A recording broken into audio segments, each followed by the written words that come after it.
भविष्य का दूसरा नाम है संघर्ष। हृदय में आज इच्छा होती है और यदि पूर्ण नहीं हो पाती तो हृदय भविष्य की योजना बनाता है। भविष्य में इच्छा पूर्ण होगी ऐसी कल्पना करता रहता है, किंतु जीवन ना तो भविष्य में है ना अतीत में। जीवन तो इस क्षण का नाम, अर्थात इस क्षण का अनुभव ही जीवन का अनुभव। पर हम ये जानते हुए भी इतना सा सत्य समझ नहीं पाते। या तो हम बीते हुए समय के स्मरणों को घेर कर बैठे रहते हैं, या फिर आने वाले समय के लिए हम योजनाएं बनाते रहते हैं। और जीवन जीवन बीत जाता है। एक सत्य यदि हम हृदय में उतार लें कि ना हम भविष्य देख सकते हैं, ना ही भविष्य निर्मित कर सकते हैं, हम तो केवल धैर्य और साहस के साथ भविष्य को आलिंगन दे सकते हैं, स्वागत कर सकते हैं भविष्य का। तो क्या जीवन का हर पल जीवन से नहीं भर जाएगा? स्वयं विचार कीजिए।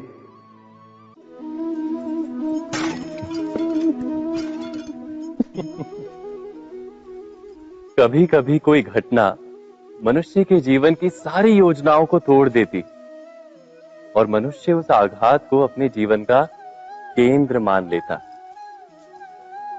पर क्या भविष्य मनुष्य की योजनाओं के आधार पर निर्मित होते हैं?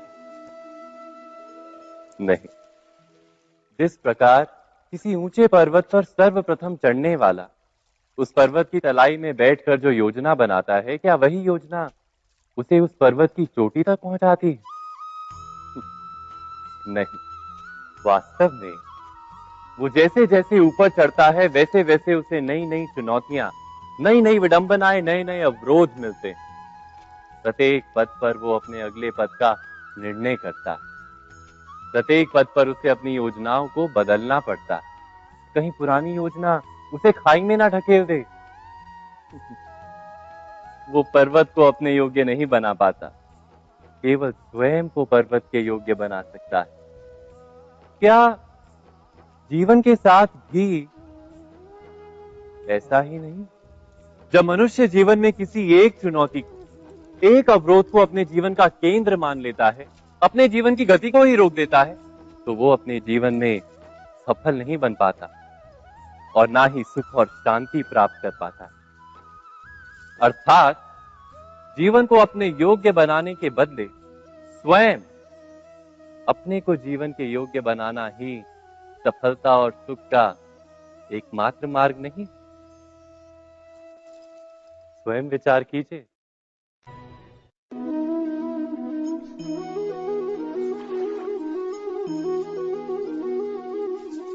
पिता सदा ही अपने संतान के सुख की कामना करते, उनके भविष्य की चिंता करते रहते। इसी कारणवश सदा ही अपने संतानों के भविष्य का मार्ग स्वयं निश्चित करने का प्रयत्न करते रहते। जिस मार्ग पर पिता स्वयं चला है, जिस मार्ग के कंकर पत्थर को स्वयं देखा है, मार्ग की छाया, मार्ग की धूप को स्वयं जाना है, उसी मार्ग पर उसका पुत्र भी चले, यही इच्छा रहती है हर पिता की। निस्संदेह उत्तम भावना है ये। किंतु 3 प्रश्नों के ऊपर विचार करना हम भूल ही जाते हैं। कौन से प्रश्न?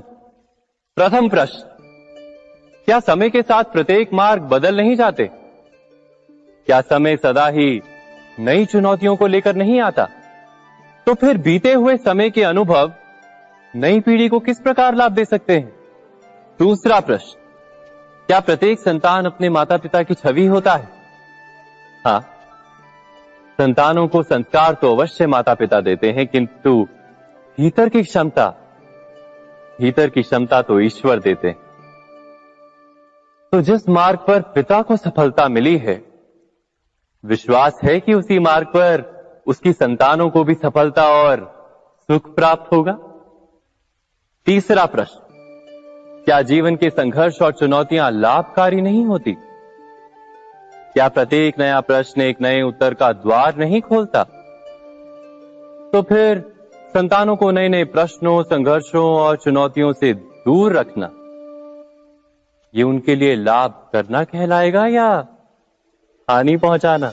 अर्थात जिस प्रकार संतान के भविष्य का निर्माण करने के बदले उसके चरित्र का निर्माण करना श्रेष्ठ है, वैसे संतानों के जीवन का मार्ग निश्चित करने के बदले उन्हें नए संघर्षों के साथ जूझने के लिए मनोबल व ज्ञान देना अधिक लाभदायक नहीं होगा? स्वयं विचार कीजिए।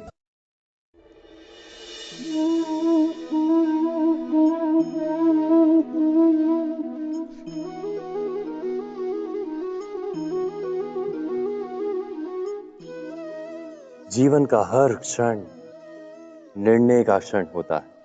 प्रत्येक पद पर दूसरे पद के विषय में कोई निर्णय करना ही पड़ता है और निर्णय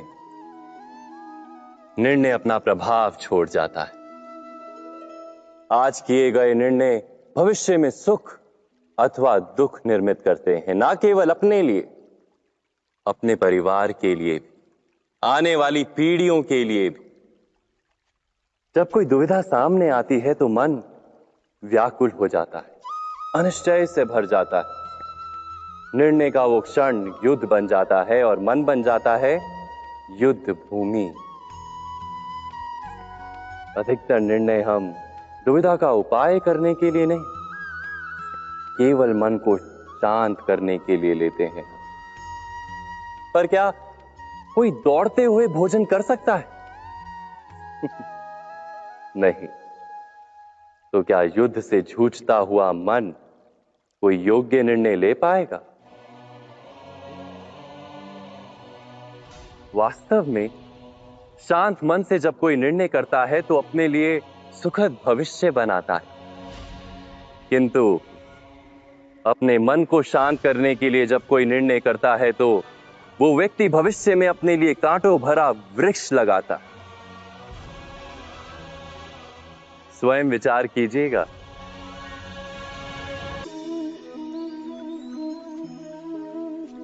सबके जीवन में ऐसा प्रसंग अवश्य आता है कि सत्य कहने का निश्चय होता है हृदय में, किंतु मुख से सत्य निकल नहीं पाता।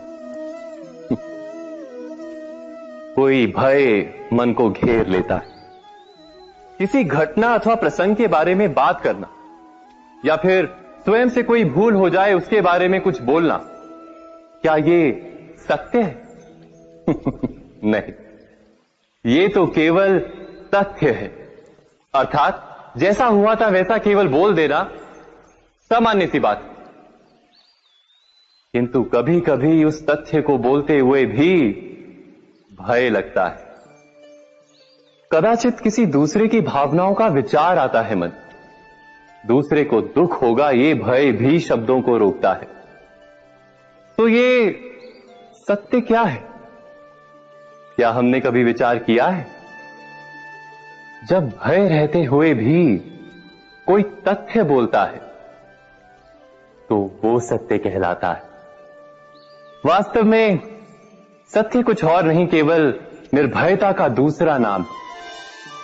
और निर्भय होने का कोई समय नहीं होता, क्योंकि निर्भयता आत्मा का स्वभाव है। अर्थात क्या प्रत्येक क्षण सत्य बोलने का क्षण नहीं होता?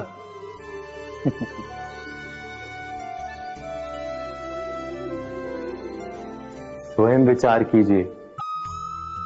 जीवन में आने वाले संघर्षों के लिए जब मनुष्य स्वयं को योग्य नहीं मानता, जब उसे अपने ही बल पर विश्वास नहीं रहता, तब वो सद्गुणों को त्याग कर दुर्गुणों को अपनाता है।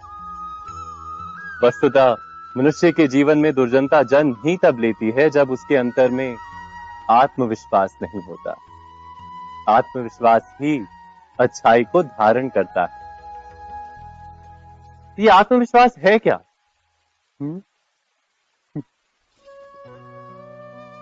जब मनुष्य ये मानता है कि जीवन का संघर्ष उसे दुर्बल बनाता है, तो उसे अपने ऊपर विश्वास नहीं रहता।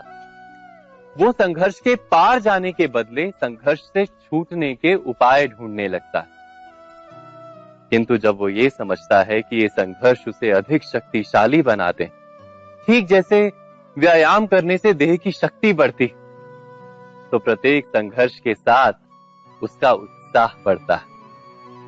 अर्थात आत्मविश्वास और कुछ भी नहीं, मन की स्थिति है, जीवन को देखने का दृष्टिकोण मात्र है। और जीवन का दृष्टिकोण तो मनुष्य के अपने वश में होता है ना। स्वयं विचार कीजिए।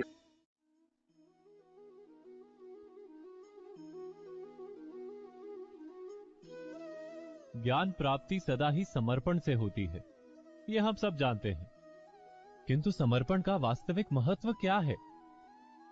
क्या हमने कभी विचार किया? मनुष्य का मन सदा ही ज्ञान प्राप्ति में विभिन्न बाधाओं को उत्पन्न करता है। कभी किसी अन्य विद्यार्थी से ईर्ष्या हो जाती है, कभी पढ़ाए हुए पाठों पर संदेह जन्मता है और कभी गुरु द्वारा दिया गया दंड मन को अहंकार से भर देता है। नहीं, क्या ऐसा नहीं होता? न जाने कैसे कैसे विचार मन को भटकाते हैं और मन की इसी अयोग्य स्थिति के कारण हम ज्ञान प्राप्त नहीं कर पाते। मन की योग्य स्थिति केवल समर्पण से निर्मित होती है।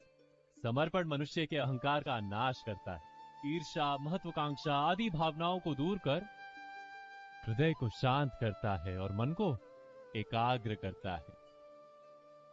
वास्तव में ईश्वर की सृष्टि में ना ज्ञान की मर्यादा है, ना ज्ञानियों की। गुरु दत्तात्रेय ने तो गाय और श्वान से भी ज्ञान प्राप्त कर लिया था। अर्थात विषय ब्रह्म ज्ञान का हो या जीवन के ज्ञान का या गुरुकुल में प्राप्त होने वाले ज्ञान का, उसकी प्राप्ति के लिए गुरु से अधिक महत्व है उस गुरु के प्रति हमारा समर्पण। क्या ये सत्य नहीं? स्वयं विचार कीजिए।